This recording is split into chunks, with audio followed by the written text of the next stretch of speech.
اور صحیح سند سے ایک واقعہ جو صحیح مسلم میں ہے،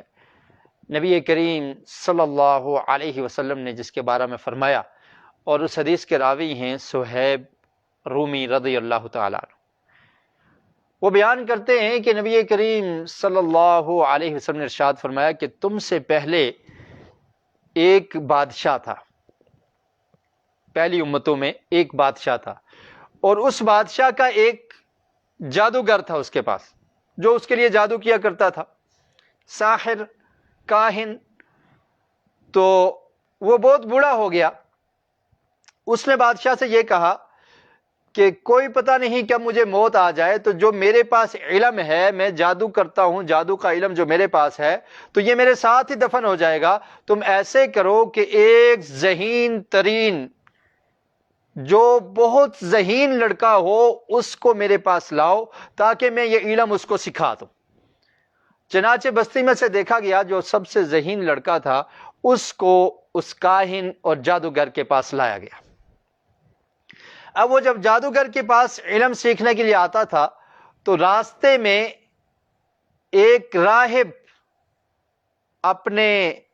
جو ان کی عبادت کی جگہ ہوتی ہے عیسائیوں کی، کلیسا کہہ لیں، کنیسا کہہ لیں، اس کے اندر ایک راہب تھا، تو وہ بھی اس سے ملاقات ہو۔ اب وہ بچہ جب کاہن کے پاس آتا تو راستے میں اس راہب کے پاس بھی تھوڑی دیر بیٹھ جاتا، اور راہب کی باتیں اس کو اچھی لگنے لگی، کیونکہ وہ حقیقت پر مبنی تھی، اللہ کا تعارف تھا، اس میں اللہ کی توحید بیان کی جاتی تھی۔ تو اس بچے کو وہ چیزیں سمجھ آ گئی، اور وہ راہب کے پاس زیادہ ٹائم دینے لگا، اور جادوگر کے پاس وہ لیٹ پہنچتا تھا۔ جادوگر نے پوچھ لیا، اس سے شکایت کی، گھر والوں سے پوچھا کہ بچہ لیٹ آتا ہے، کہاں پر ہوتا ہے؟ تو خیر راہب نے اس کو کہا کہ جب تم تاخیر سے پہنچو تو جادوگر کو یہ کہہ دیا کرو کہ میں گھر میں موجود تھا، اپنے گھر میں تھا، اور اگر گھر لیٹ پہنچو تو گھر والوں کو یہ کہہ دیا کرو کہ میں جادوگر کے پاس تھا۔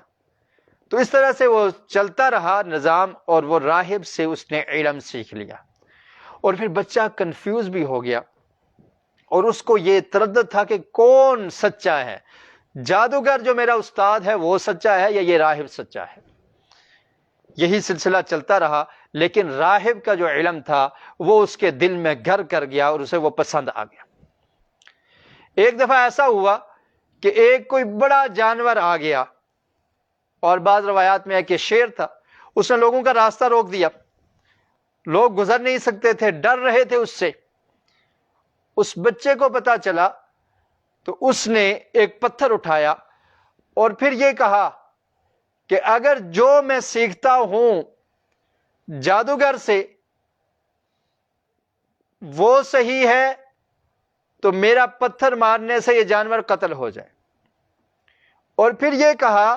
کہ جو میں سیکھتا ہوں راہب سے، اگر وہ صحیح ہے تو یہ پتھر میں ماروں تو یہ جانور قتل ہو جائے۔ کہ راہب نے جو تعلیم دی ہے کہ اللہ تعالیٰ ہی سب کچھ کرنے والا ہے، اللہ کے حکم سے سب کچھ ہوتا ہے، تو اس نے یہ کہا کہ جو میں راہب سے سیکھ رہا ہوں اگر یہ صحیح ہے، سچ ہے، تو اس جانور کو قتل کر دیا جائے۔ اور اس نے یہ کہہ کر پتھر مارا، اللہ کے حکم سے وہ جانور قتل ہو گیا۔ جب لوگوں کو پتہ چلا تو پورے شہر میں وویلا مچ گیا کہ اس جانور کو کس نے قتل کیا، جس نے لوگوں کے راستے کو بند کر رکھا تھا۔ بتایا گیا کہ اس بچے نے اس کو پتھر مارا ہے، اور یہ کہہ کر مارا ہے کہ جو راہب سے میں سیکھتا ہوں، علم حاصل کرتا ہوں، اگر وہ صحیح ہے تو یہ جانور مر جائے، تو اس کے پتھر مارنے سے وہ جانور مر گیا۔ پوری تفصیل کے ساتھ یہ واقعہ صحیح مسلم میں، جامع ترمذی میں بھی موجود ہے۔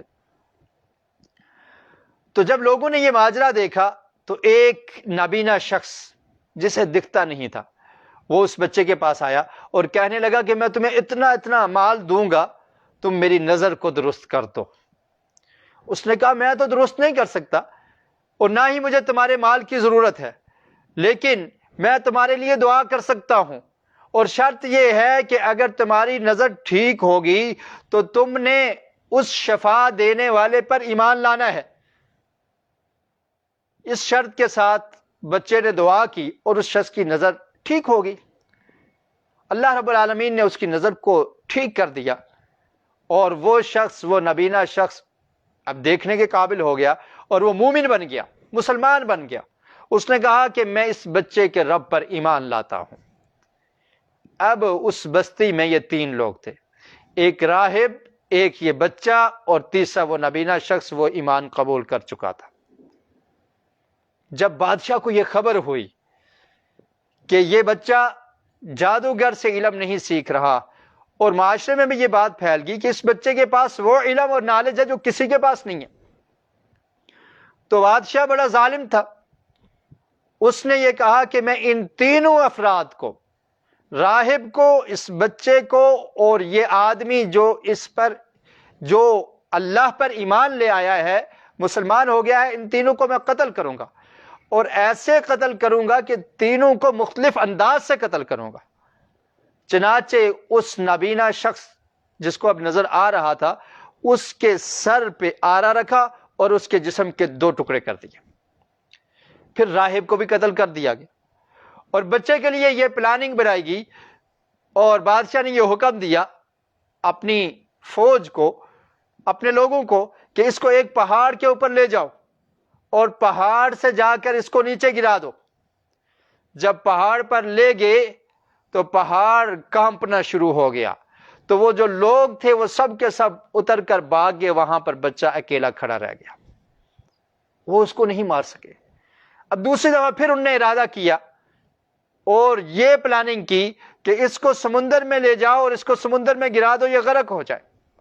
اللہ کا کرنا ایسا تھا کہ جو لوگ لے کر جانے والے تھے وہ غرق ہو گئے اور بچہ بچ گیا۔ اب بادشاہ بڑا پریشان ہے کہ جو بھی میں کر رہا ہوں وہ ہو نہیں رہا۔ تو بچے نے اس کو ایک مشورہ دیا، اس نے کہا کہ تم مجھے سولی پر لٹکا دو، سولی پر لٹکانے کے بعد مجھے تیر مارو، اور پھر تیر مارتے ہوئے تم نے یہ کہنا ہے کہ بسم ربی ھذا الغلام، کہ اس بچے کے رب کے نام کے ساتھ میں یہ تیر چلاتا ہوں۔ اگر تم ایسا کہو گے، اللہ کا نام لو گے، تو میری موت واقع ہو جائے گی، اور اگر تم نے ایسا نہیں کیا تو تم مجھے نہیں مار سکتے۔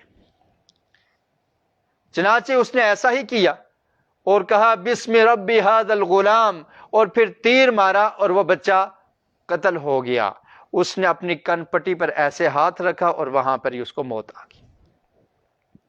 اور یہ اللہ کی ایک نشانی تھی۔ اور پھر اس کے بعد کیا ہوا کہ لوگ مسلمان ہو گئے،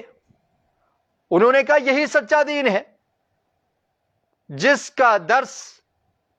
یہ بچہ دے کر گیا ہے، جو پیغام ہمیں بچہ دے کر گیا، یہی سچا دین ہے۔ خون دل دے کر نکھاریں گے رخ برگے گلاب، ہم نے تو گلشن کے تحفظ کی قسم کھائی ہے، اپنی جان دے دی توحید کی خاطر اور ایک پیغام دے دیا۔ تمام کے تمام بستی کے لوگ جوک در جوک دائرہ اسلام میں داخل ہو رہے ہیں، اسلام کو قبول کر رہے ہیں۔ جب وہ مسلمان ہوئے تو بادشاہ ظالم تھا، اس کو بڑا غصہ آیا کہ یہ کیسے مسلمان ہو رہے ہیں، یہ کیسے اپنے آباء و اجداد کے دین کو چھوڑ رہے ہیں، یہ میرے باغی بن رہے ہیں، میرے بات کو، میرے حکم کو نہیں مان رہے، میں ان کو نہیں معاف کروں گا، میں ان کو نہیں چھوڑوں گا۔ تو اس نے یہ ارادہ کیا کہ سڑک کے کنارے بڑی بڑی خندقیں کھدا دی، اخدود، خندق، کھائی کھود دی گئی،